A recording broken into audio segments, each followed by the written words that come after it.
Teknologi harus dipakai untuk tujuan yang benar, apalagi motivasi yang benar, dan cara yang benar. Bapak Ibu jangan lupa, 3 ini penting dan tidak bisa salah satu, enggak.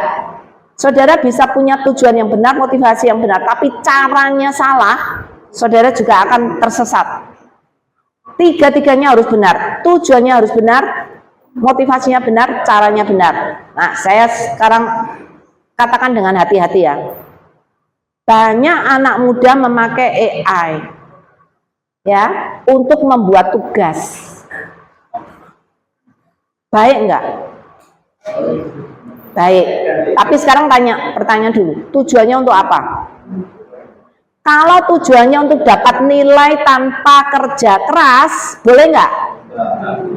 Itu udah nyalain, itu udah nggak boleh. Sama, pendeta memakai AI untuk apa? Kalau tujuannya nggak mau kerja keras nyiapin khotbah, tapi mau khotbah bagus, tujuannya salah, motivasinya salah, nggak boleh.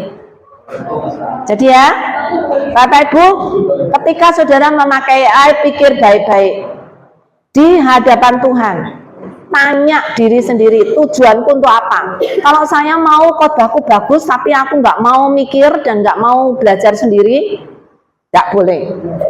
AI bisa dipakai untuk menolong saudara belajar mempersiapkan, tapi saudara tetap harus bergumul dengan firman Tuhan. Saudara harus mempertanggungjawabkan itu di hadapan Tuhan. Saudara bukan beo yang cuma ngikutin apa yang AI bilang. Tidak. Apa yang AI bilang tuh harus dipikir baik-baik, diolah baik-baik, didoakan baik-baik. Lalu saudara pakai kata-kata sendiri. Jangan memakai cara mengcopy lalu dipakai SS tidak diapa-apakan. Itu tidak boleh. Itu artinya saudara motivasinya salah. Saudara nggak mau mikir, saudara nggak mau kerja keras. Saudara menyiapkan khotbah itu perlu kerja keras luar biasa. Itu perkataan Tuhan yang saudara harus pertanggungjawabkan. Tapi sebelum ada AI, pendeta juga dapat bantuan. Kamus Alkitab, peta Alkitab, buku tafsiran, buku-buku rohani yang lain itu semua alat bantu. Nah, kalau saudara pakai buku, wah ada satu buku, wah khotbahnya bagus, di dalam buku itu ada khotbah.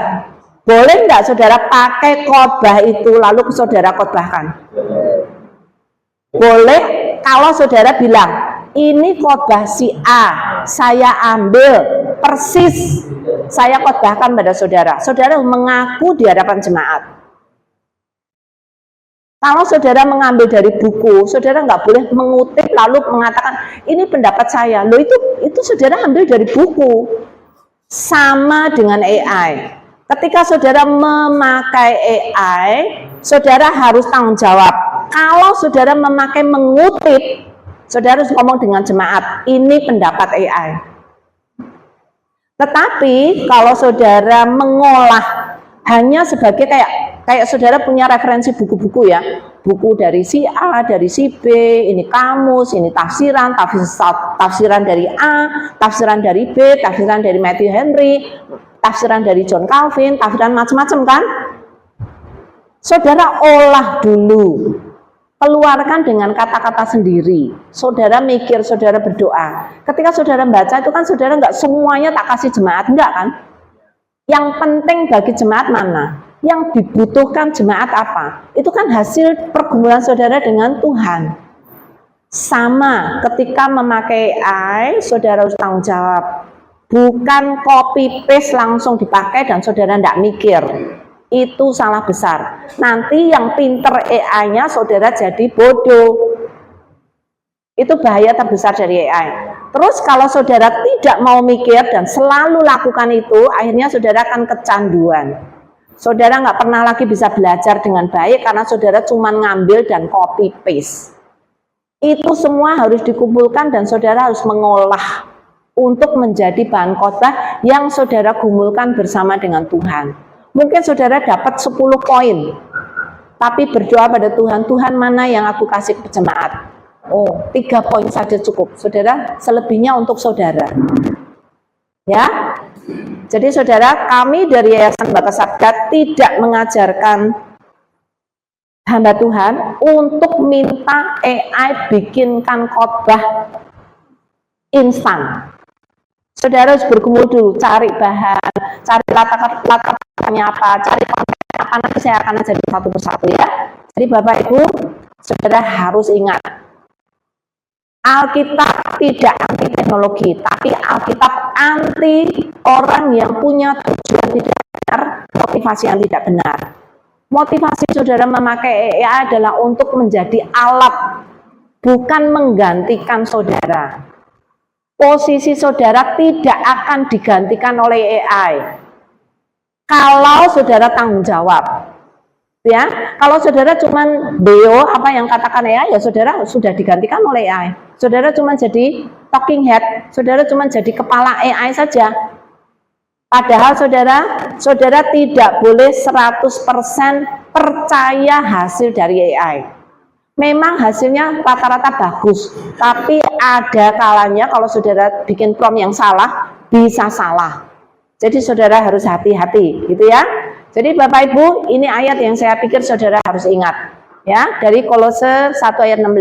Karena di dalam dia itu Kristus, telah diciptakan segala sesuatu yang ada di surga dan yang ada di bumi, yang kelihatan dan yang tidak kelihatan, baik singgasana maupun kerajaan, baik pemerintah maupun penguasa. Segala sesuatu diciptakan oleh dia dan saudara, jadi orang Kristen itu tidak boleh memotong atau mengurangi ayat firman Tuhan. Banyak orang Kristen cuma percaya segala sesuatu diciptakan oleh dia. Kenapa?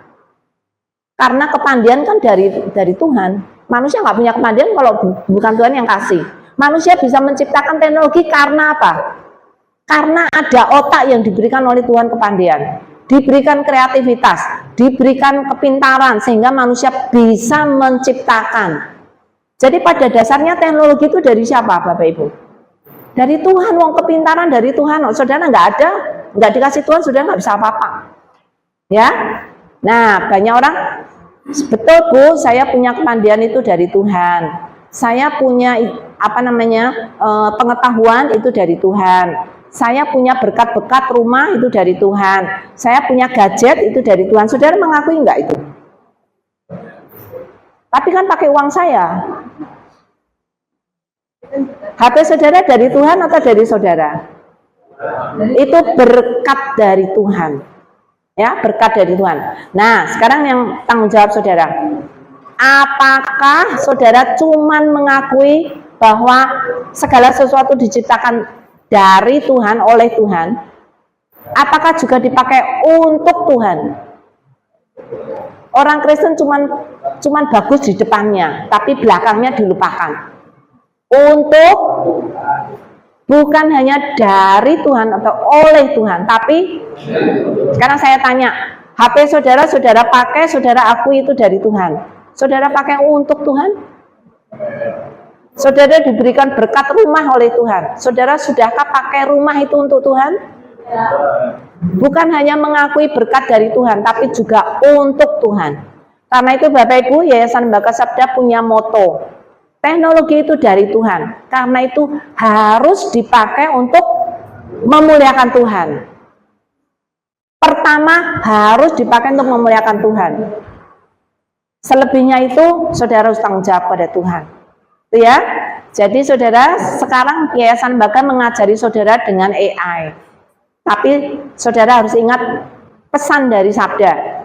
Pakai AI untuk memuliakan Tuhan, bukan untuk menipu orang, bukan untuk membuat kita malas, bukan untuk membuat kita menyakiti orang, bukan untuk pamer bahwa kita punya pengetahuan, bukan untuk itu, tapi untuk memuliakan Tuhan. Kalau saudara bisa khotbah bagus, puji Tuhan. Tapi yang dipuji siapa? Tuhan. Saudara hanya alat yang Tuhan pakai. Seperti saudara memakai AI itu juga alat, gitu ya. Karena itu saudara ingat, apapun yang saudara dapat hari ini, pakai pertama adalah untuk Tuhan. Jangan hanya untuk diri sendiri. Bahkan banyak orang ya, dunia sudah memakai AI untuk memperkaya diri, Bapak Ibu. Orang menjadi kaya raya karena AI. Tapi kami tahu, Tuhanlah yang paling berhak memakai teknologi yang terbaik, tercanggih, untuk apa? Untuk kerajaan Tuhan. Jadi karena itu Bapak Ibu, walaupun kami bisa pakai AI untuk memperkaya diri, kami nggak mau. Kami mau supaya kerajaan Tuhan jadi kaya, kerajaan Tuhan jadi luas dan lebar. Ya, saya berharap juga saudara akan seperti itu. Ya, ini adalah 6 kunci dari teknologi dari kacamata Allah. Teknologi itu pertama dari Tuhan. Teknologi bukan dari manusia, karena kalau manusia tidak diberikan kepandaian, manusia nggak bisa bikin teknologi. Teknologi itu dari Tuhan. Kedua, teknologi itu cuman alat. Artinya apa? Teknologi itu tidak boleh disembah. Ini contoh dari Israel, Bapak Ibu. Israel itu membuat banyak ciptaan-ciptaan. Akhirnya ciptaan-ciptaan itu disembah dan menjadi berhala. Teknologi bukan untuk disembah. Teknologi tidak boleh menjadi Tuhan. Teknologi hanya menjadi asisten atau alat. Tuannya adalah saudara, dan saudara tanggung jawabkan itu dengan Tuhan. Jadi saudara, teknologi itu cuman alat, dia itu mesin. Bukan untuk disembah, bukan untuk kita tergantung. Ketiga, dipakai untuk menolong orang lain, memuliakan Tuhan dan menolong orang lain. Tidak boleh saudara pakai AI untuk menyakiti orang. Tidak boleh untuk membuat orang menjadi malas. Tidak boleh memakai AI untuk kejahatan. Ya, tidak boleh juga untuk menipu diri sendiri. Oh, ini khotbah asli dari saya. Padahal mungkin 50% AI yang memberitahu kepada saudara. Kecuali saudara olah. Kalau saudara olah, saudara bilang itu dari saya. AI hanya menjadi referensi untuk saya. Ya. Kemudian AI itu tidak netral, Bapak Ibu. Kenapa? Teknologi itu tidak netral. Orang bilang, oh netral, bisa baik, bisa jelek. Sebenarnya tidak netral. Kenapa? Karena teknologi itu ciptaan manusia. Dan manusia yang sudah jatuh dalam dosa. Ya enggak? Ada enggak manusia yang enggak jatuh dalam dosa? Semua hasil teknologi itu ciptaan manusia yang berdosa. Karena itu tidak netral. Pasti akan kecipratan dosa di dalamnya.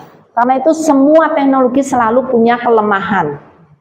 Selalu ada cacatnya.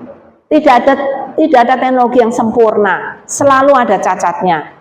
Ya, karena itu Bapak Ibu, sama seperti manusia sudah jatuh dalam dosa, manusia sekarang ditebus oleh Tuhan. Maka semua peralatan yang dibuat oleh manusia juga harus ditebus, dipersembahkan bagi Tuhan dengan sengaja. Sekarang kalau saudara belajar apapun, persembahkan apa yang saudara pelajari itu bagi Tuhan.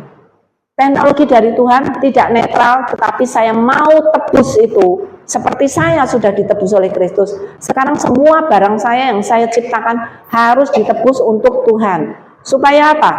Tuhan dimuliakan. 6 poin ini Bapak Ibu. Jadi tujuan utama tadi sudah saudara dengar berkali-kali, AI for God. Kalau saudara memakai AI untuk Tuhan, saudara tidak akan memakai AI untuk menipu diri sendiri. Ya, saudara juga tidak akan memakai AI untuk membohongi orang lain. Ya, oke. Berikutnya, teknologi adalah dari Tuhan. Ini moto dari Sabda ya. Karena itu harus kembali dipakai untuk memuliakan Tuhan. Tuhanlah yang paling berhak. Saudara, dunia sekarang diperkaya oleh AI ya. Tapi sebenarnya yang paling berhak memakai AI itu adalah Tuhan. Karena dia memberikan kepandaian itu. Tapi gereja tidak ada yang mau pakai AI. Harusnya teknologi terbaik, tercanggih, terkini harus dipakai untuk Tuhan. Betul nggak? Bukan dunia. Dunia itu cuma bonceng. Semua yang diciptakan manusia itu Tuhan inginkan itu akan dipakai untuk Tuhan. Saudara, di Wahyu, nanti saudara belajar ya, di kitab Wahyu, dikatakan, semua hasil karya manusia yang baik akan ditebus oleh Tuhan dan akan masuk ke Yerusalem baru. Baca, itu ada di Wahyu. Jadi saudara, semua ini teknologi kalau itu dipakai untuk Tuhan, nanti akan ditebus dan teknologi itu akan ada di Yerusalem baru.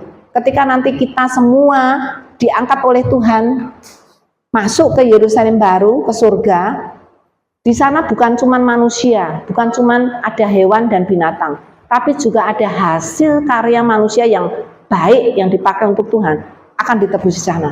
Sudah pelajari dari Wahyu ya. Karena itu kami percaya, mati-matian kami bekerja teknologi untuk Tuhan, supaya nanti ketika dipakai untuk Tuhan, nanti akan dibawa ke Yerusalem yang baru. Di sana semua akan menjadi berharga untuk Tuhan, ya. Oke, karena itu Bapak Ibu kita akan belajar bagaimana memakai AI dengan bijaksana, cerdas, terutama untuk belajar firman Tuhan. Nah, sekarang kita akan belajar firman Tuhan dengan AI ya. Gimana caranya? Kita akan belajar dengan metode, ya bisa ganti, ya. Kita akan belajar metode studi Alkitab dengan AI, tapi saya akan sedikit ya memberikan penjelasan pada saudara tentang Sabda. Visi Sabda adalah Alkitab digital dengan kendaraan teknologi untuk melayani semua pelayanan kekristenan, ya, Christianity. Itu IT for God. Tapi sekarang karena teknologi tertinggi, terbaru adalah AI, maka kita sekarang pakai AI for God. Saudara, dari awal Sabda ada, selalu mengejar teknologi. Dulu belum ada laptop, belum ada apapun, kami membuat software Alkitab. Masih ada. Saudara, kemungkinan masih banyak yang pakai. Kemudian ketika mulai internet masuk ke Indonesia, pertama kali kami yang bikin adalah situs Alkitab. Ketika HP mulai dipakai oleh masyarakat, alat pertama yang kami buat adalah HP Alkitab yang ada di HP semua saudara. Aplikasi yang hijau atau yang biru itu dua-duanya dari Sabda, ya. Dan ketika orang-orang anak muda tidak mau lagi membaca buku Alkitab karena semuanya digital, kami membuat Sabda Bot dan juga membuat Badeno, baca dengar nonton. Badeno itu singkatan, baca dengar nonton. Alkitab dulu hanya bisa dibaca, sekarang bisa didengar. Sekarang bahkan bisa ditonton, supaya anak-anak muda yang nggak mau baca, mereka bisa menonton Alkitab. Itu seluruhnya Alkitab, kata-katanya juga Alkitab, ada gambarnya supaya ada visualisasi, ya. Dan ketika AI mulai masuk, pertama kali yang dibuat oleh Sabda adalah Alkitab GPT. Itu AI yang dibuat oleh Sabda, itu Alkitab, ya. Kemudian saudara, kami juga punya komunitas Sabda untuk orang-orang Kristen belajar memakai teknologi bagi kemuliaan nama Tuhan. Jangan hanya orang dunia yang memakai teknologi. Kita, orang Kristen juga harus memakai teknologi. Karena teknologi akan menolong kita untuk mempercepat, mengefisienkan pekerjaan kita. Supaya Tuhan dimuliakan, ya. Oke, karena itu saudara, kita akan belajar metode AI kuadrat atau AI square. AI kuadrat artinya AI-nya diulang jadi 2 kali, ya. AI. Di belakang ini ada gambar Alkitab background Bapak Ibu. Lalu ini ada fokus, lalu ini ada salib. Untuk kita tahu bahwa ini logo mengingatkan kita bahwa kita belajar Alkitab dengan fokus untuk kemuliaan nama Tuhan, ya. Oke. Nah, tujuan dari Sabda adalah membawa Alkitab digital ke dunia digital untuk generasi digital. Saudara menganggap diri generasi digital enggak? Ya, saudara udah pakai semua alat-alat digital. Saudara bisa hidup tanpa HP? Ya. Banyak orang takut, Bu, nanti kita tergantung sama AI. Loh, yang dulu-dulu yang tergantung saudara nggak mikir. Teknologi listrik, saudara bisa hidup tanpa listrik? Boleh nggak saya katakan saudara sudah tergantung dengan listrik? Iyalah, semua rice cooker, semua kulkas, semua itu listrik. Kalau nggak ada listrik, saudara nggak bisa hidup. Sekarang saudara tergantung dengan HP, ya nggak? Saudara bisa hidup tanpa HP? Sebentar lagi saudara tidak bisa hidup tanpa AI. AI akan menjadi listrik baru zaman ini. Saudara nggak bisa hidup tanpa listrik kan? Nanti saudara tidak bisa hidup tanpa AI. Kalau toh saudara pakai, kenapa nggak saudara diajarin gimana cara pakai yang benar? Ya nggak? Lebih baik dong, toh saudara semua sudah pakai. Saudara, kalau saudara sekarang belajar AI, sebenarnya bukan untuk saudara, tapi untuk apa? Masa depan gereja saudara. Saudara nanti nggak ada, siapa yang menggantikan saudara? Anak muda. Anak muda sekarang cara belajarnya beda, cara memakai HP juga beda dengan saudara. Yang menggantikan gereja ini adalah anak-anak generasi digital. Kalau saudara belajar sekarang, saudara itu menjadi transisi. Bukan untuk saudara, tapi untuk masa depan gereja saudara. Saudara nggak belajar AI, gereja saudara nanti akan dihapus dari dunia ini. Nggak, karena nggak ada orang lain yang akan menggantikan. Siapa? Anak muda semuanya generasi digital. Kalau saudara nggak menjadi transisi, supaya gereja saudara itu nanti bisa diteruskan oleh anak-anak generasi digital, saudara harus belajar AI, harus belajar teknologi. Kalau tidak, gereja akan ditinggalkan. Tidak ada masa depan. Saya nggak usah belajar AI, nggak apa-apa. Tapi saya memikirkan masa depan pelayanan saya, yaitu di Sabda. Kalau saya tidak belajar, maka Sabda akan ketinggalan dan Sabda akan dihapus. Tidak akan ada lagi. Tapi demi masa depan pelayanan saya harus belajar. Sama seperti saudara. Saudara, banyak gereja sekarang mengeluh, nggak punya generasi muda. Betul nggak? Ada satu gereja itu, Hoim Tong di Bandung, besar sekali gerejanya. Hampir 10.000 orang. Dulu, anggota pemudanya itu sekitar 500 orang. Saudara tahu sekarang berapa? Kurang dari 50 orang. Padahal jumlah anak mudanya masih sama, bahkan penduduk anak muda kan lebih banyak daripada dulu. Penduduk Indonesia lebih banyak daripada dulu. Saudara, sekarang banyak sekali gereja ditinggalkan oleh anak muda. Bukan karena anak muda meninggalkan Tuhan. Mereka bilang begini, saya tidak meninggalkan Tuhan, saya hanya meninggalkan gereja. Karena gereja tua, gereja kuno, gereja sudah nggak cocok untuk saya. Cara belajar saya udah beda dengan orang tua saya. Saya nggak bisa lagi ngikutin gereja. Nggak ada lapangan pelayanan di gereja. Semua pelayanan itu tanpa HP. Anak muda tidak bisa melayani tanpa HP. Kenapa tidak gereja membangun pelayanan yang bisa cocok untuk membuka ladang pelayanan bagi anak muda?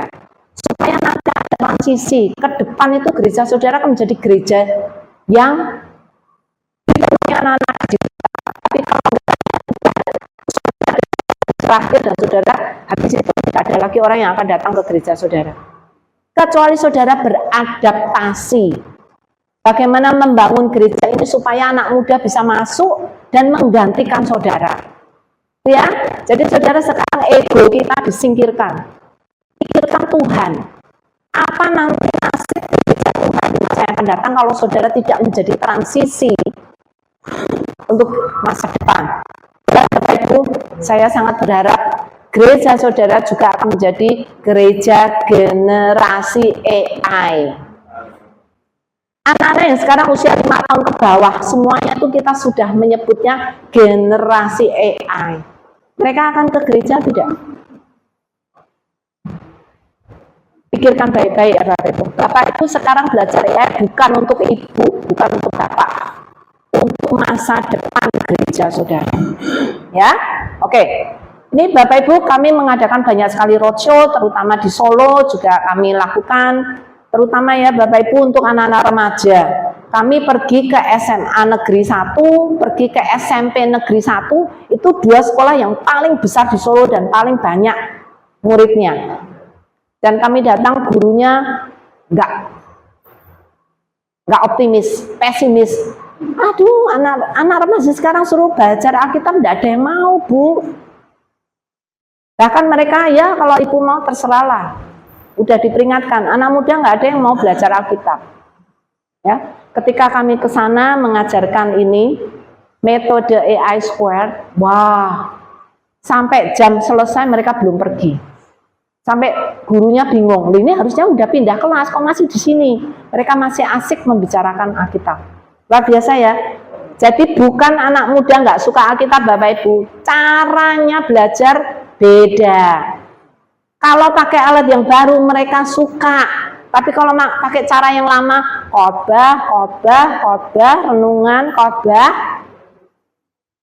anak muda nggak ada yang mau. Mereka ingin aktif, mereka ingin juga ikut ambil bagian, bukan mengkhotbahkan, tapi belajar bersama-sama.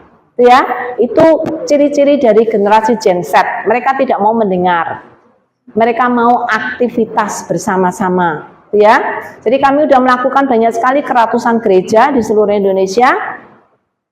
Ini menjadi konklusi kami, jangan biarkan AI jadi alat iblis.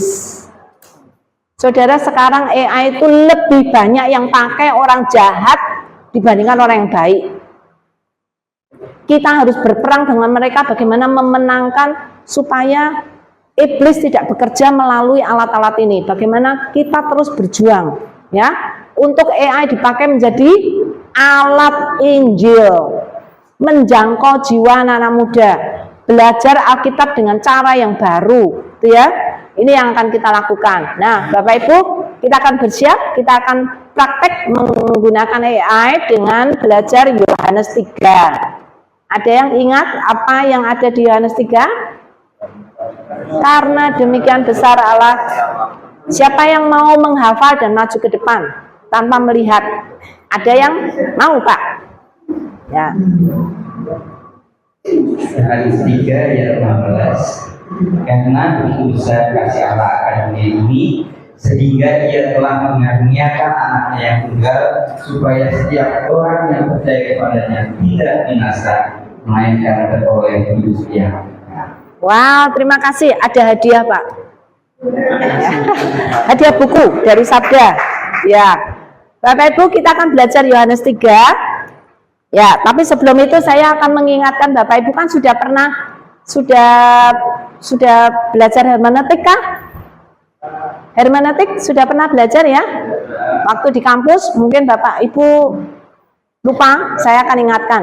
Jadi persiapan apa nih yang diperlukan? Saudara perlu Alkitab, Alkitab digital bisa, Alkitab cetak juga bisa. Lalu buku catatan untuk saudara bisa mencatat. Kemudian juga akses ke AI generatif.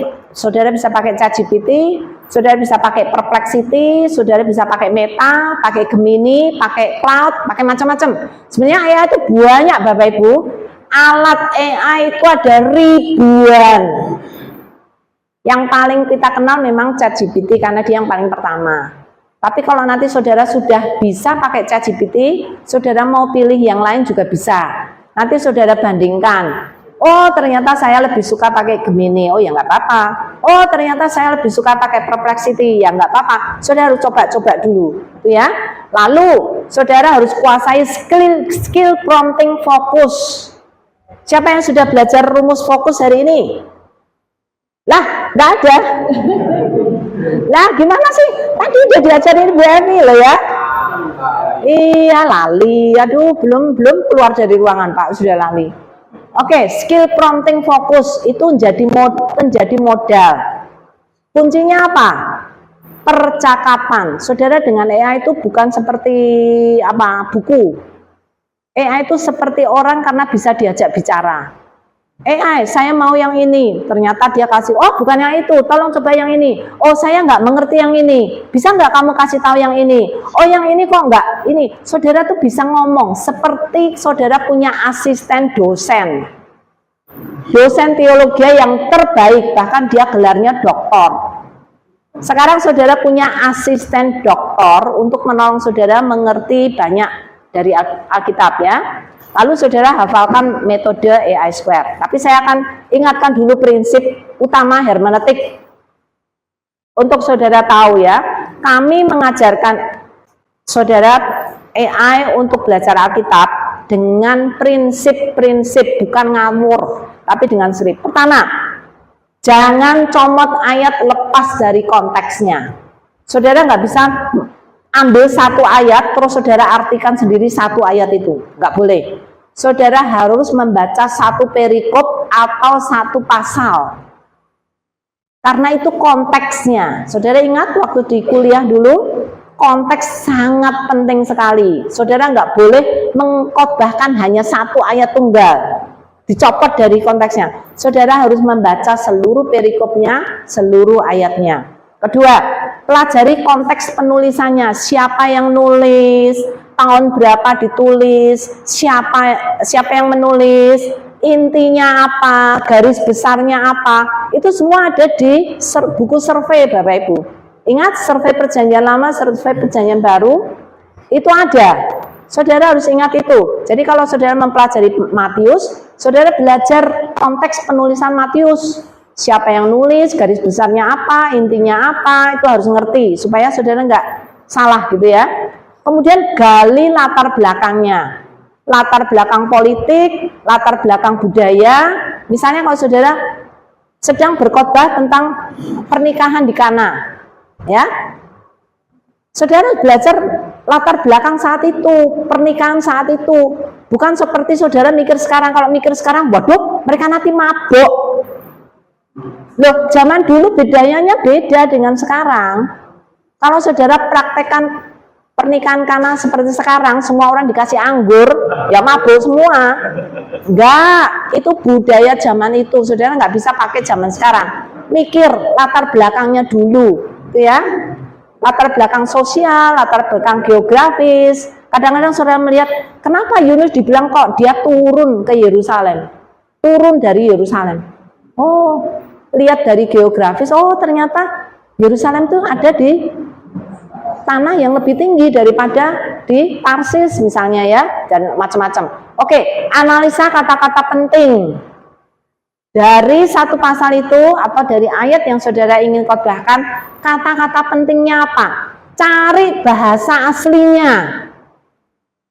Nah, saudara kalau dulu saudara susah sekali mencari kamus leksikon, ya enggak? Kamus bahasa Ibrani, kamus bahasa Yunani.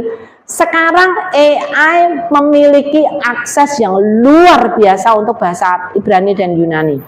Saudara bisa tanya ke AI, kasih karunia itu bahasa Yunaninya apa? Di ayat mana? Seperti konkordansi. Oh, itu AI sangat mahir sekali. Saudara bisa pakai dia untuk menolong.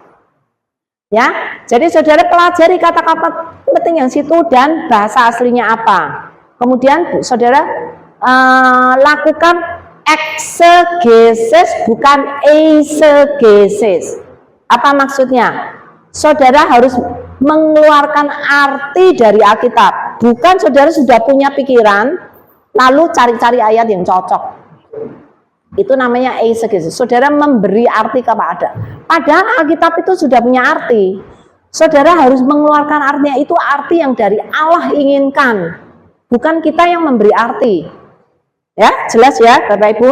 Nah, semua prinsip ini kami aplikasikan di dalam metode AI Square. Ya, oke. Sekarang saudara siap? Ada 4 langkah. 1, awali, amati. Yang kedua, investigasi. AI yang pertama, awali dan investigasi. Yang pertama kan AI Square, AI kuadrat. Kuadrat yang kedua, A, ajaran, I, implementasi atau penerapan. Ya. Jadi AI yang pertama itu adalah awali. Baca, simak, amati Alkitab secara teliti. 2, investigasi. Gali teks lebih dalam dengan segala cara. 3, pelajari apa yang Anda dapatkan. Ya, saudara harus menggali apa artinya bagi saya. Lalu implementasi, bagaimana melakukan tindakan konkret untuk melakukan firman Tuhan. Itu 4 langkah. Ini 4 langkah didesain dengan prinsip hermeneutik. Ya, oke. Langkahnya adalah disebut angka AI Square, mulai dengan langkah 0. Kita nggak mau pakai 1, 2, 3, tapi 1, 2, 3 untuk menggali. Tapi langkah yang paling istimewa, 0, dok besar. Karena doa. Saudara, landaskan pemahaman saudara dengan doa. Roh Kudus bisa pakai AI, Roh Kudus bisa pakai buku, saudara. Roh Kudus bisa pakai hamba Tuhan, Roh Kudus bisa pakai apa saja, bisa pakai traktat, bahkan bisa pakai buku-buku benda mati pun Roh Kudus bisa pakai. Sama seperti AI, itu Roh Kudus juga bisa pakai. Karena itu saudara harus berdoa supaya saudara tidak tersesat. Langkah pertama adalah awalia mati, itu adalah mengobservasi. Langkah kedua investigasi menggali. Langkah ketiga interpretasi. Langkah keempat aplikasi. Ya, nanti akan ada transisi di tengah-tengah Bapak Ibu. Jadi AI yang pertama dan AI yang kedua ada transisi sedikit, ya. Jadi langkah AI yang pertama itu kita masuk ke dalam ayat, menggali ayat di situ. Langkah kedua, arti yang sudah kita dapat dari menggali kita keluarkan, terus apa artinya itu bagi saya, ya. Jadi masuk ke ayat, keluar untuk apa yang saya aplikasikan. Oke. Nah, sekarang langkah doa. Saudara berdoa supaya Roh Kudus menerangi hati, karena hanya Roh Kudus yang bisa memberi kebenaran yang sejati, ya. Minta Roh Kudus menerangi hati pikiran kita supaya mengerti kebenaran Alkitab. Nah, sekarang saya tanya, langkah ini bisa dibantu dengan AI tidak? Ibu langsung. Kenapa Ibu? Kenapa nggak bisa dibantu AI? Oh bisa, masa? Ini ada yang tidak deh. Bapak yang mana nih? Oh enggak bisa. Harus kita yang berdoa. AI bisa berdoa enggak Bu? Tidak. AI itu mesin, enggak bisa berdoa. Yang harus berdoa adalah kita. Yang punya hati adalah kita. Tapi Ibu betul, AI bisa membuatkan kata-kata doa. Nah, itu bisa. Tapi yang berdoa tetap kita. Ya. Jadi langkah ini tidak bisa dibantu oleh AI. Ibu, bapak sendiri yang harus berdoa. Kalaupun saudara nggak punya kata-kata yang bagus untuk berdoa, saudara mungkin bisa minta AI untuk membuatkan kata. Tapi ketika berdoa dengan kata-kata itu, hati saudara harus yang berdoa. Kata-kata bisa menjadi tidak penting, ya, tapi hati saudara yang berdoa. Oke? Nah, sekarang empat langkah ini. Langkah pertama adalah AI untuk masuk, ya. Oke, kita akan masuk dulu.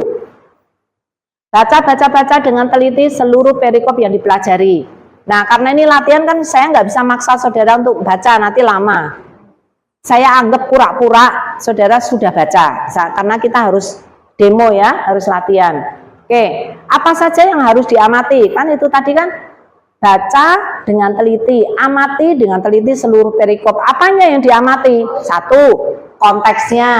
Kedua, latar belakangnya.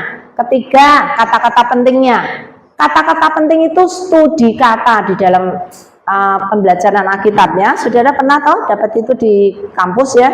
Studi Alkitab itu studi kata ya. Jadi belajar konteksnya, latar belakangnya, dan kata-katanya. Gimana caranya? Ini bisa dibantu oleh AI enggak? Bisa.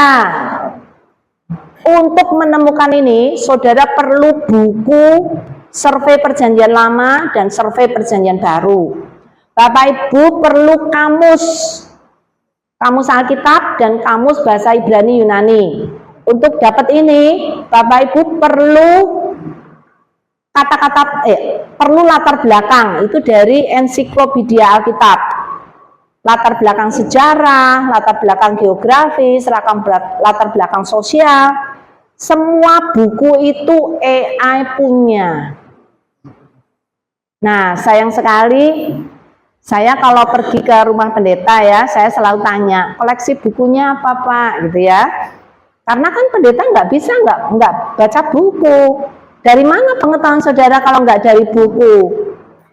Nah, Ibu mahal Bu, buku. Ya, satu buku ensiklopedia itu bisa ratusan ribu, bahkan ada yang jutaan. Nah, Tuhan buka jalan untuk kita-kita yang nggak bisa beli buku yang mahal-mahal, yang tebal-tebal, yang susah didapat. Tuhan kasih AI untuk kita bisa akses ke semua buku-buku itu. Ya, jadi kalau dulu zaman sebelum AI kita juga sudah cari buku. Sekarang lebih gampang karena AI yang cariin buat kita, ya. Oke, jadi bisa ditolong karena AI bisa memberikan informasi yang menolong kita mengerti latar belakang, konteks dan lain-lain itu dengan baik, gitu ya. Oke, sekarang keluarkan HP saudara, kita akan mulai bagaimana kita mempelajari konteks, latar belakang, dan kata-kata penting. Kita akan mulai dulu dengan konteks dan latar belakang. Ya, saya seorang Kristen yang cinta Alkitab. Saya ingin menggali Yohanes pasal 3. Tolong berikan konteks penulisan dan latar belakang Injil Yohanes pasal 3. Silakan. Ya, silakan ditulis, memang agak panjang ya.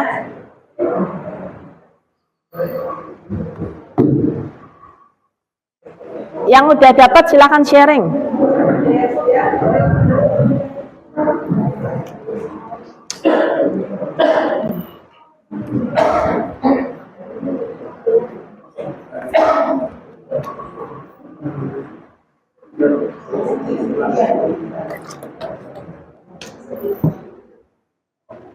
Bisa? Ya, silakan yang sudah sharing ya. Siapa yang udah dapat?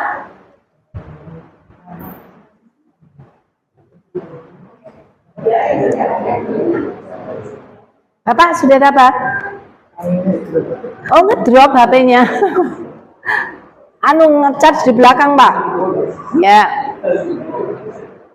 Kalau nggak di sini nih ada, Pak. Di bawah. Ya. Siapa HP-nya yang juga ngedrop? HP-nya capek. Bapak Ibu belum capek kan? Oh, bapaknya sudah. Ayo silakan. Mari Pak, berdiri Pak. Slide ini sepertinya bagian dari materi pembelajaran atau pelatihan tentang bagaimana membuat pertanyaan yang jelas khususnya untuk studi Alkitab. Apakah Anda ingin saya membantu penjelasan? Oh Pak, promnya belum ditulis ya Bapak ya? Salah itu Pak, promnya Pak. Oke, promnya yang di sini Pak. Saya seorang Kristen yang cinta Alkitab. Saudara, kata-kata saya orang Kristen yang cinta Alkitab itu perlu setiap kali saudara melakukan persiapan PA ya, itu harus ditulis supaya saudara nggak dapat Kristen-Kristen yang jelek. Semua yang jelek-jelek yang bukan Alkitabiah itu akan disingkirkan oleh AI ya. Oke, ada yang udah dapat? Mari, Ibu. Sorry, tolong.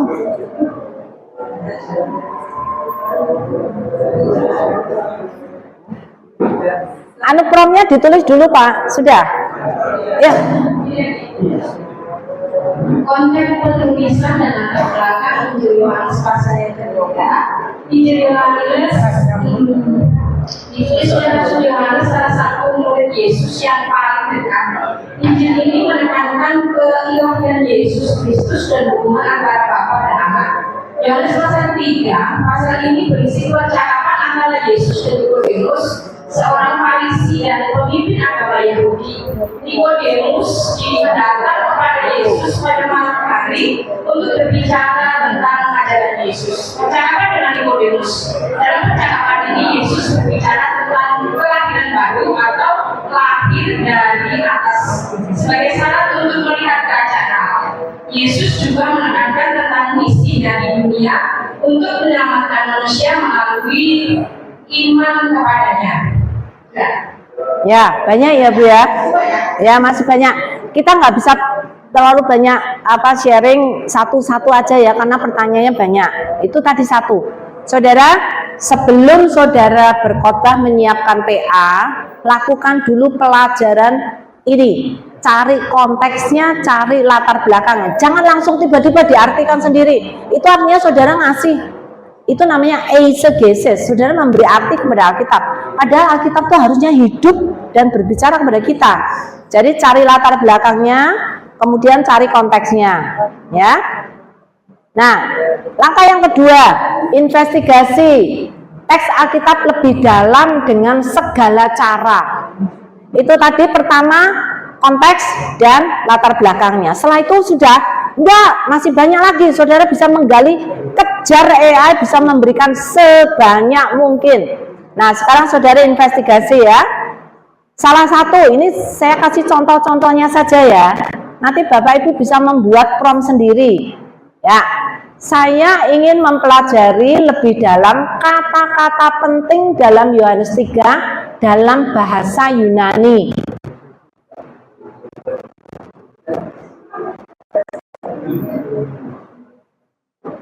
Kata-kata penting Yohanes 3 dalam bahasa Yunani, kalau saudara mau berikan penjelasannya. Tapi biasanya ya sudah langsung akan memberikan penjelasan ya. Siapa udah dapat? Oh, belum. Siapa yang udah dapat?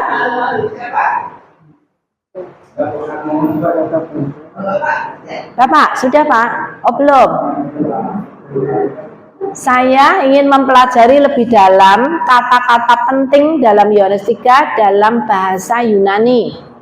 Kalau saudara buka Perjanjian Lama, saudara pakai bahasa Ibrani. Ya Pak, silakan dibaca Pak. Mari.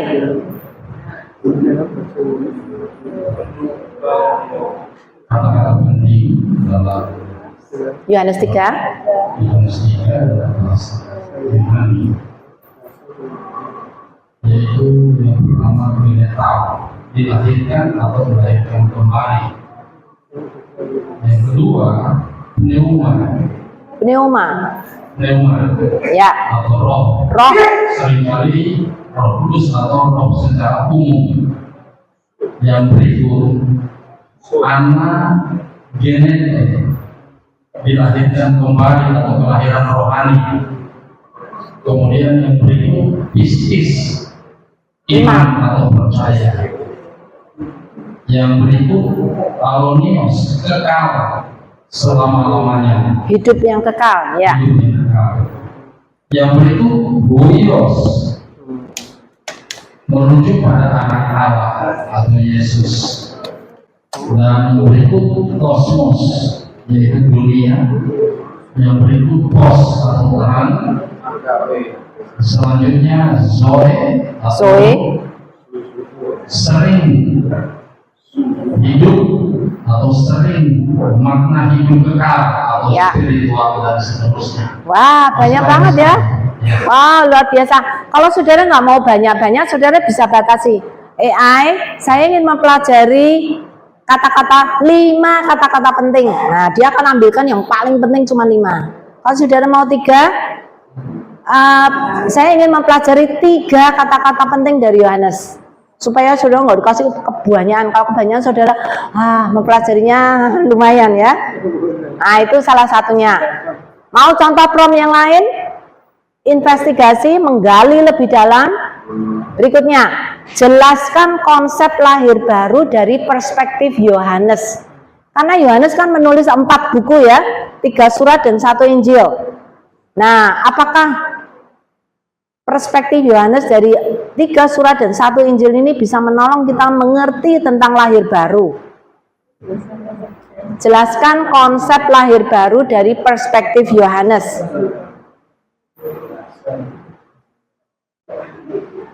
Ada yang sudah dapat? Mari silakan, sharingkan. Ayo jangan buang waktu. Yang lain gantian, ya. Bapak, sudah dapat Pak? Ya, silakan. Ya. Lahir baru bukan kelahiran jasmani tapi rohani.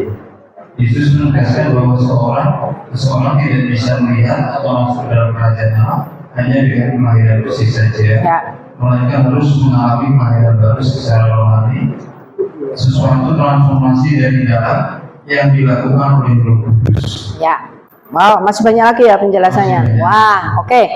Paling tidak ya itu contoh Saudara bisa tanya apa saja ke AI. Contoh lain, mau tanya lagi? Berikan ayat-ayat lain dalam Alkitab yang berbicara tentang lahir baru. Nah, ini kita sedang memakai fungsi referensi silang. Ya, referensi silang. Berikan ayat-ayat lain dalam Alkitab yang berbicara tentang lahir baru. Nah, saudara akan mendapatkan tuh, ternyata konsep lahir baru itu tidak hanya dibicarakan oleh Yohanes, tapi di beberapa tempat di Alkitab. Artinya apa? Pengajaran lahir baru itu bukan spesifik oleh satu orang, tetapi Alkitab secara keseluruhan membicarakan tentang lahir baru. Ya, ada yang mau share? Dapat Pak? Udah. Wow, Bapak ini cepat sekali. Oh, Bapak di sana dulu ya Pak. Mari Pak. Dapat berapa ayat Pak? Ada beberapa ayat di sini. Ya, ada 1, 2, 3, 4, 5, 6. Wow. Ya, jadi ada 6 ayat. Di sini itu yang pertama adalah 1 Korintus pasal 2 Korintus 5 ayat 17. Ya, berarti Paulus yang berbicara. Ya, jadi siapa yang dari dalam Kristus ya adalah ciptaan baru, yang lama sudah berlalu, sesungguhnya yang baru Ya. datang. Oke. Ya, poin-poinnya aja ya Pak ya, karena waktunya ini udah dikejar-kejar. Ya, kemudian dalam surat Titus dan Titus juga berarti Paulus. ya Paulus ya Petrus ya. Petrus juga ada. Petrus 1 ya. Wow, ya, betul. Jelas Allah dan Bapa Tuhan kita Yesus yang katakan saja yang bisa melahirkan kita kembali kebenaran Yesus Kristus dari orang mati bahkan mengharapkan yang hidup. Terima kasih. Ya, itu contoh ya. Oke, jadi Bapak Ibu sekarang ngerti ya, sudah saya kasih contoh-contoh. Saudara mau tanya apa saja, misalnya, kenapa Nikodemus datang malam-malam? Nah, siapa Nikodemus? Nah, saudara bisa itu nanti saudara seperti conversation, ngomong dengan orang yang pinter karena dia punya data banyak sekali. Ya, dari situ saudara membangun, saudara semakin, dari tadi yang dijelaskan aja saudara tambah kaya enggak pengetahuan saudara? Sangat kaya sekali. Wah, kepala saudara penuh. Nah, kalau kepala saudara penuh, Roh Kudus memimpin saudara mudah. Kalau saudara kepalanya kosong, Roh Kudus caranya mimpin gimana coba? Ini kosong nih kepalanya, gimana mau nuntun? Kepala saudara harus penuh sehingga Roh Kudus menuntun saudara dengan sangat mudah, bukan dengan kosong pikiran, Bapak Ibu ya. Oke, jadi sekarang ini tes, ini transisi. Setelah tadi kan AI yang pertama masuk ke ayat, nah sekarang transisinya. Saudara udah dapat banyak, perlu nggak dites? Jangan-jangan saudara cuma baca terus hilang. Nah, AI bisa menolong saudara untuk ngetes apakah saudara paham yang saudara dapatkan tadi atau tidak. Ya, saudara mau nggak dites? Saudara sudah dapat banyak banget, wah berlembar-lembar, berpuluh lembar, ternyata saudara tidak baca, ternyata saudara nggak ngolah. Ya, buat apa saudara dapat banyak-banyak kalau saudara tidak nempel? AI bisa menolong saudara, memberikan pertanyaan. Ya, AI tolong berikan kepada saya 5 pertanyaan untuk mengetes apakah saya sudah paham. Jadi tadi yang dapat dari AI itu saudara harus baca loh ya. Baca, dimasukkan ke dalam pikiran, dicek apakah saudara paham dengan apa yang saudara baca. Nah, kalau ternyata AI memberikan 5 pertanyaan, siapa yang harus jawab? AI yang jawab atau saudara yang jawab? Saudara yang harus jawab. Kalau AI yang suruh menjawab, nanti AI yang pinter, saudara tetap bodoh. Ya. Nah, ternyata setelah AI kasih pertanyaan, ternyata saudara nggak bisa jawab. Apa artinya? Apa artinya? Saudara belum paham. Kalau belum paham, terus saudara ngapain? Baca lagi. Aduh, Bapak pinter sekali. Baca lagi sampai saudara ngerti. Gitu ya Bapak Ibu. Jadi kalau saudara sudah dapat informasi dengan AI itu harus dites. Jangan-jangan saudara pikiran kosong cuman lewat-lewat aja padahal saudara nggak ngerti apa-apa. Bahaya kalau saudara dapat informasi dari AI tapi nggak dibaca, nggak dimengerti, nggak dipelajari. Ya. Jadi tes ini, bisa pertanyaan seperti ini. Tolong berikan pertanyaan 5W, 2H untuk menginvestigasi apakah saya sudah paham Yohanes 3. Ya, nanti AI akan kasih. Oke? Perhatian. Pastikan semua informasi yang saudara dapatkan dari AI di cross check dengan bahan-bahan yang sudah terpercaya. Misalnya kamus, tafsiran, buku-buku teologi itu ya, yang sudah saudara kenal. Jadi saudara, intinya saudara jangan percaya 100% ke AI. Tetap harus dicek. Bahkan saudara bisa cek dengan Google. Jadi kalau misalnya ngomong ini, saudara pengen cek, saudara bisa tanya AI, kamu tadi ngomong ini, ada nggak dasar bahannya? Nanti dia akan kasih artikel-artikel. Jadi AI pun akan bertanggung jawab. Saudara, asal saudara tanya, AI, kenapa kamu ngomong ini? Apa dasar pemikirannya? Dia akan kirimkan artikel dan kadang dikirimkan buku-buku. Saudara bisa ngecek dari buku-buku itu. Gitu ya. Jadi Bapak Ibu jangan malas. Semua yang didapat itu saudara cek lagi.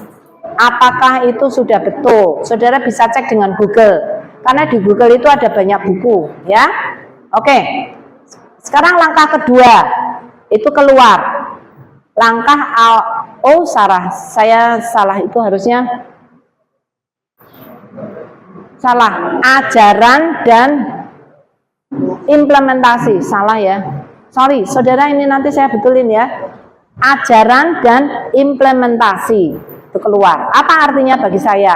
Jadi pelajaran apa yang Anda dapatkan dan apa artinya untuk Anda? Jadi yang saudara dapat semua itu, saudara sendiri harus paham, saudara dapat apa?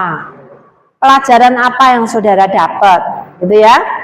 Saudara juga bisa minta AI, simpulkan inti pelajaran, pesan utama, makna teologis dari Yohanes 3. Ini juga saudara bisa lakukan. Kita karena nggak ada waktu, kita nggak praktek lagi ya. Sudah cukup banyak. Saudara, nanti bahan ini kami berikan pada saudara. Ya, saudara bisa belajar di rumah. Oke? Nah, kemudian untuk langkah yang ketiga, langkah keempat, berdoa minta Roh Kudus untuk memimpin pikiran saudara sehingga dapat mengerti pelajaran yang harus tertanam di dalam hati saudara. Saudara, setiap proses libatkan Roh Kudus untuk menolong. Jangan cuma pikiran saudara sendiri, ya. Saudara minta Roh Kudus untuk menolong supaya saudara mengerti dan apa yang harus kita pahami. Dari pelajaran yang didapat, ini langkah yang keempat, pikirkan satu aplikasi praktis untuk dilakukan atau dijalankan. Nah, langkah praktis ini artinya saudara penerapannya apa? Nah, kalau saudara khotbah, orang pertama yang harus mendengar khotbah saudara adalah saudara sendiri. Berarti apa? Kalau di situ panggilan bertobat, berarti siapa yang pertama kali harus bertobat? Pengkhotbahnya. Betul. Kalau saudara memerintahkan jemaat untuk diterapkan dalam kehidupan sehari-hari, siapa yang pertama kali harus menerapkan? Pengkhotbahnya. Kalau tidak, saudara menjadi pengkhotbah yang munafik. Saudara suruh orang melaksanakan, saudara sendiri nggak mau laksanakan. Saudara tidak akan dapat berkat, ya. Tuhan akan menolong saudara kalau saudara mendengar khotbah saudara sendiri, saudara menerapkan sendiri apa yang saudara khotbahkan. Itu baru punya kuasa di dalam khotbah saudara. Ya, itu yang membangun gereja saudara. Gereja tidak dibangun karena fasilitas. Gereja dibangun karena firman Tuhan. Ajarkan jemaat untuk belajar firman Tuhan, maka akan bertumbuh. Jangan takut mereka kalau jemaat lebih pintar daripada saudara. Sudah seharusnya kalau mereka belajar sungguh-sungguh pasti pintar. kalau saudara belajar sungguh-sungguh juga pasti pinter. Kalau saudara nggak mau belajar, ya saudara nggak pinter-pinter. Kalau jemaat yang belajar, saudara nggak belajar, yang pinter siapa? Saudara nggak bisa nyalakan AI, saudara nggak bisa nyalakan siapa-siapa. Kalau saudara sendiri nggak belajar, saudara tidak akan dibangun. Ya, oke. Jadi ingat, kenapa aplikasi saudara bisa tanyakan ke AI? Saudara kan tanya, Bu, kan yang menerapkan kan kita, kok minta AI? Nah, ini ada psikologinya Bapak Ibu. Kalau kita cari aplikasi sendiri, biasanya kita cari yang apa? Yang enak-enak, yang gampang-gampang. Ya toh? Kalau AI, dia akan lebih fair. AI akan memberikan aplikasi yang seharusnya sesuai dengan firman Tuhan. Karena itu saudara minta AI itu bagus. Karena apa? Saudara nggak bisa milih. Kalau kita yang milih yang gampang-gampang ya. Tapi kalau AI yang milihkan, dia milihkan yang bermutu. Ya. Jadi saudara menemukan ide aplikasi belum berarti menjalankan ya. Saya ingatkan. Oh, saya akan aplikasi gini. Itu sudah aplikasi belum? Hah? Saya pengen di khotbah saya itu ada aplikasi yang saya perlu jelaskan, perlu lakukan, yaitu mengampuni orang yang bersalah kepada saya. Oh ya, saya akan mengampuni si A, ya. Tapi saudara nggak ngapa-ngapain, cuman di situ toh, cuman ide. Sudah belum? Kalau saudara mengaplikasi mengampuni, apa yang saudara harus lakukan? Pergi ke orang yang bersangkutan dan bilang, saya mengampuni kamu, tidak peduli siapa yang salah, tapi saya ingin mengampuni kamu. Itu harus dijalankan. Jadi bukan hanya sekedar ide ya Bapak Ibu, harus dijalankan, baru itu punya kuasa. Oke?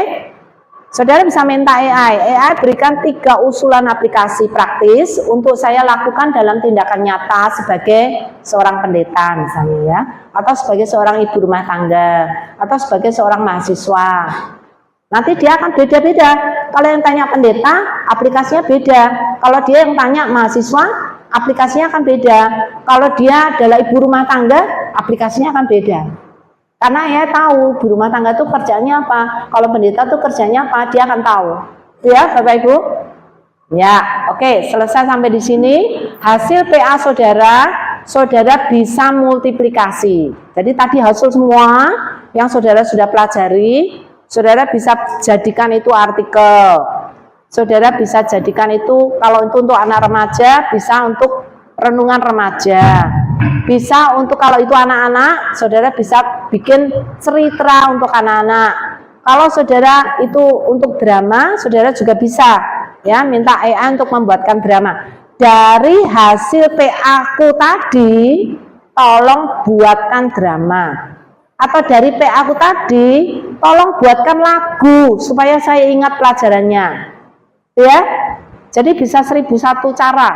Jadi berdasarkan penggalian Yohanes 3, buatkan lirik lagu 2 bait yang menarik.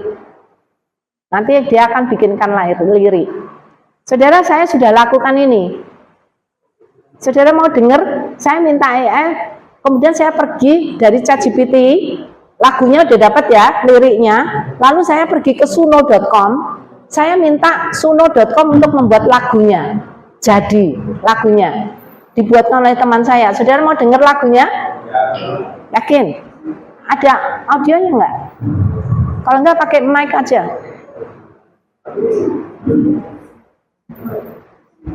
Diklik aja. Tapi ada ininya enggak? Mic-nya di mana? Enggak, ininya di mana? Sini sana. Oh, enggak keluar itu.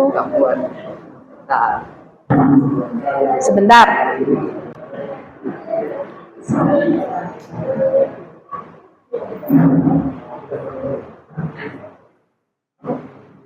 Gak bisa. Tadi lupa dicoba ya.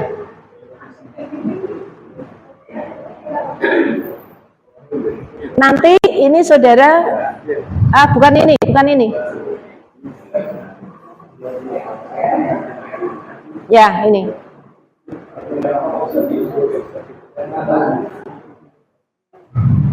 Tapi keluar nggak di laptop itu suaranya? Oh ya, nggak bisa. Oke, nanti saudara akan dapat filenya ini, saudara mainkan sendiri di rumah ya. Oke, terima kasih banyak, saudara. Saya berharap ini menolong saudara untuk belajar Alkitab dengan jauh lebih baik.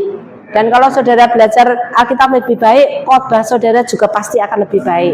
Lebih berisi, lebih bermutu. Karena saudara punya buku, punya orang, punya asisten untuk saudara bisa bertanya jawab. Saudara nggak ngerti apapun, tanya AI. Kenapa kamu bilang gitu?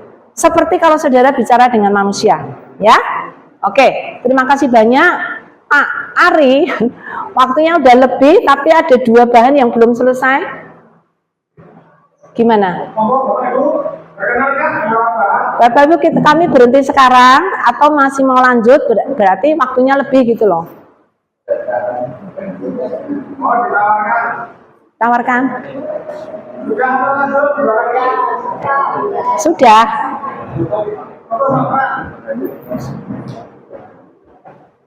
Masih ada 2 sebenarnya untuk alat-alat, itu ada konseling, dan yang satu ya.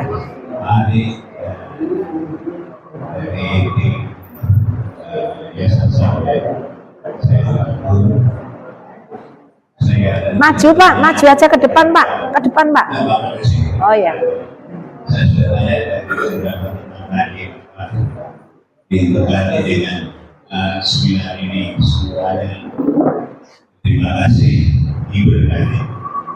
Nah, kalau memang masih ada materi yang perlu disampaikan, saya ingin ini area dengan saya mengatakan kalau besok mungkin kita itu diundang ya berapa waktu, berapa uang, berapa tenaga yang kita sabar sedikit saja berhenti.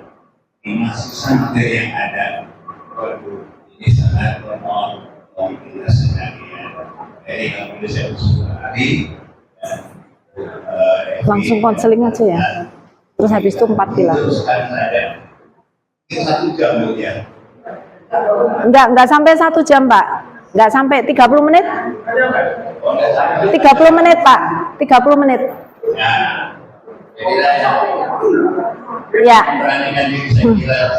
Ya. Rian tolong. Ya, sekalian ini satu yang sangat penting untuk Bapak Pendeta dan Ibu-ibu Pendeta. Karena apa? Ini konseling.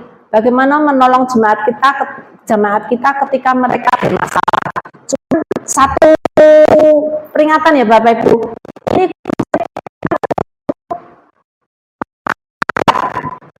Ini masalah yang ringan, misalnya jemaat males ke gereja, misalnya jemaat ini nggak akur satu dengan yang lain, jemaat ini kesulitan mengampuni orang tuanya, gitu-gitu loh ya. Bukan yang berat-berat seperti mau bunuh diri lah, terus ada penyakit bipolar, ada penyakit, bukan itu ya. Bapak Ibu, ngerti ya? Ini bisa untuk saudara tanya jawab dengan AI, ya. Oke, saya akan skip aja banyak, ini ya. Sebenarnya banyak, ini sebenarnya satu sesi sendiri nih, 1 jam. Tapi ini latar belakangnya saudara, tahu nggak Indonesia sekarang darurat mental health atau kesehatan mental. Terdeteksi ternyata 1 di antara 10 orang Indonesia itu punya masalah mental. Penyakit mental yang tidak disadari. Tidak berat, tapi tidak disadari. Ya, itu mengkhawatirkan sekali dan terkhusus untuk orang Kristen ya Bapak Ibu. Orang Kristen kalau punya masalah mau pergi kemana? Banyak dari orang Kristen pergi ke konselor Bu. Konselor apa? Konselor yang itu yang sekolah psikologi. Mereka Kristen bukan? Bukan. Wah, saudara, cara penanganan orang Kristen dan non Kristen itu sangat beda. Sekalipun mereka lulusan dari konseling, tapi mereka tidak memakai prinsip Alkitab, sangat berbahaya karena berbeda. Ya, kalau pergi ke konselor juga banyak orang, wah saya nggak tahu, nggak ada konselor di kota saya. Ya memang sedikit sekali jumlahnya. Kalau kita harus cari mungkin ke Jakarta, ke Surabaya, nah ngapain gitu ya, jauh-jauh. Saudara, kami punya hati di Sabda ya, punya hati untuk bagaimana menolong. Orang-orang Kristen yang punya masalah kecil-kecil. Tapi kalau kecil-kecil nggak ditangani jadi apa? Gunung, jadi besar. Nah sekarang gimana nangani yang kecil-kecil ini supaya nggak jadi gunung, gitu ya. Nah ini saudara, ternyata Indonesia itu sangat darurat kesehatan mental, ya, terutama remaja. Remaja tuh punya masalah mental karena apa? Karena HP. Paling besar masalah remaja sekarang itu kenapa mereka punya masalah mental itu karena HP. Kalau enggak kecanduan, kalau enggak dia merasa terintimidasi, ada cyberbullying, dibully oleh teman-temannya di HP, di media sosial, terus anak-anak itu scrolling, yang dilihat apa? Baju bagus, sepatu bagus, semua branded, terus pulang ke rumah minta orang tuanya kan, Bu, beliin ini, kalau enggak aku nggak mau sekolah, nggak mau beli ini, aku nggak mau pergi. Wah, saudara, HP sekarang menjadi tuan bagi anak remaja. Karena itu Bapak Ibu sangat-sangat berbahaya sekali. Nah, kami dari Yayasan Bagas Sabda menyediakan ini ya, konseling Kristen dan non-Kristen itu berbeda. Kenapa, saudara? Karena konseling Kristen itu memiliki 5 poin ini. Konseling Kristen itu berpusat kepada Kristus, ya. Pusat pengharapan kita bukan kepada manusia. Pusat pengharapan kita bukan kepada materi. Pusat pengharapan kita adalah kepada Kristus. Kalau dia bukan orang Kristen, kira-kira pengharapan dia kita akan dikasih kemana, Bapak Ibu? Diri sendiri. Kalau kamu kuat, kamu akan bisa melawan. Kamu kuat, saudara, sekuat apapun manusia, tidak bisa menjadi andalan. Betul nggak? Saudara sendiri tahu, kita orang lemah. Andalan kita hanya Tuhan. Ya, nah, kadang-kadang ada bilang, oh ini konselornya Kristen kok, agamanya Kristen, tapi prinsip yang dipakai belum tentu Kristen. Dia orang Kristen, apakah saudara diajak berdoa ketika saudara konseling? Sering tidak. Apakah dia pakai Alkitab ketika memberikan nasihat? Tidak. Walaupun dia orang Kristen, belum tentu konselingnya Kristen. Nah, saudara, itu yang menolong kita untuk melihat Kristus sangat penting, Alkitab sangat penting, terutama Roh Kudus yang bisa menolong kita punya masalah itu adalah Roh Kudus, Bapak Ibu. Jadi jangan andalkan hal-hal psikologis yang tidak penting. Psikologis menolong, tapi ada batasnya, ya, ada batasnya. Kemudian doa. Itu sangat penting. Orang Kristen harus dilayani dengan doa. Yang ketiga, tubuh Kristus. Di dalam gereja, kita harus bisa saling menasehati, saling menguatkan, dan saling menghibur. Itu ya bedanya. Jadi saudara, konseling sekuler dan konseling Kristen beda. Nanti saudara baca lagi lebih jelas ya. Nah, ini EA dan konseling.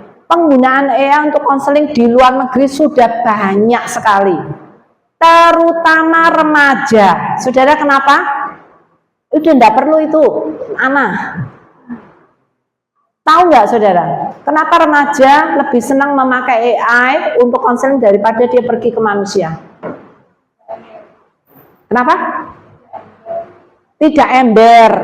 Cerita ke orang diceritakan, oh itu anaknya sih itu gini. Nah, bukan hanya gitu.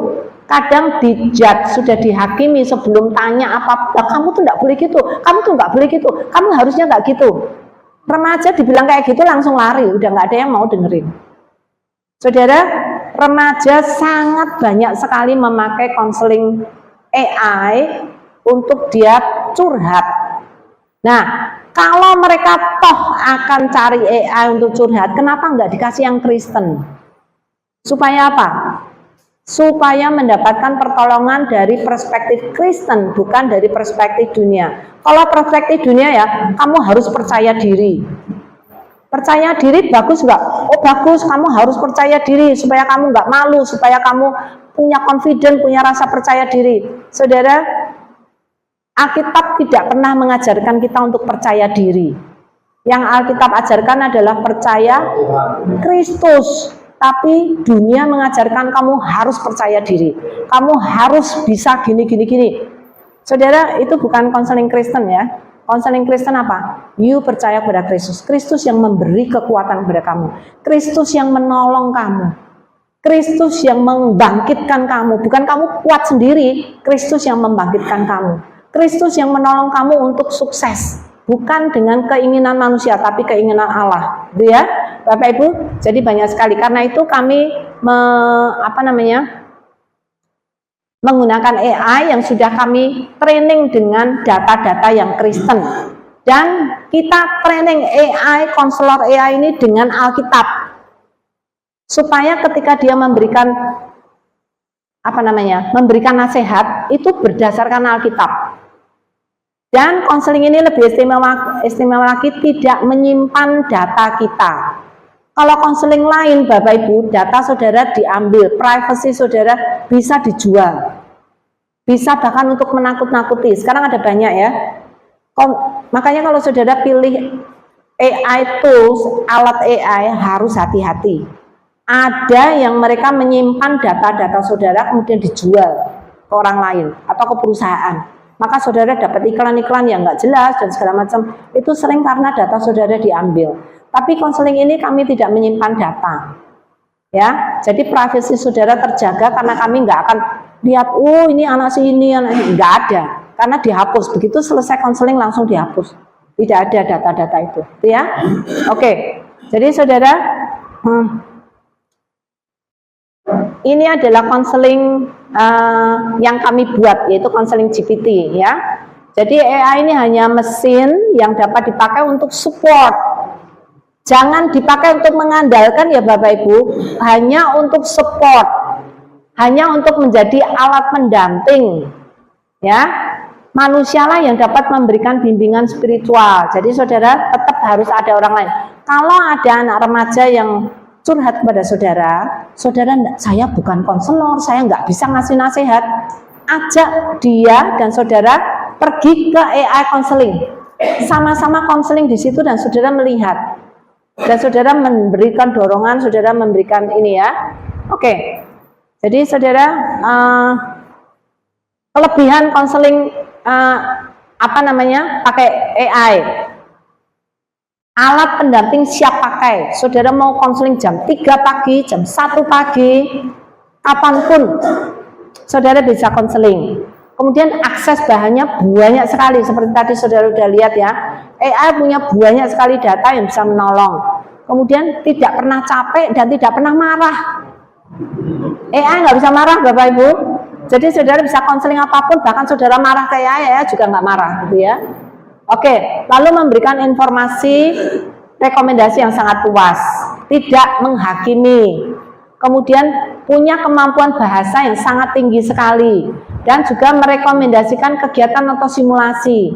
Jadi kalau saudara, misalnya kemarin dulu saya sempat ini ya, aduh saya capek. Terus AI tanya, kamu capek karena apa?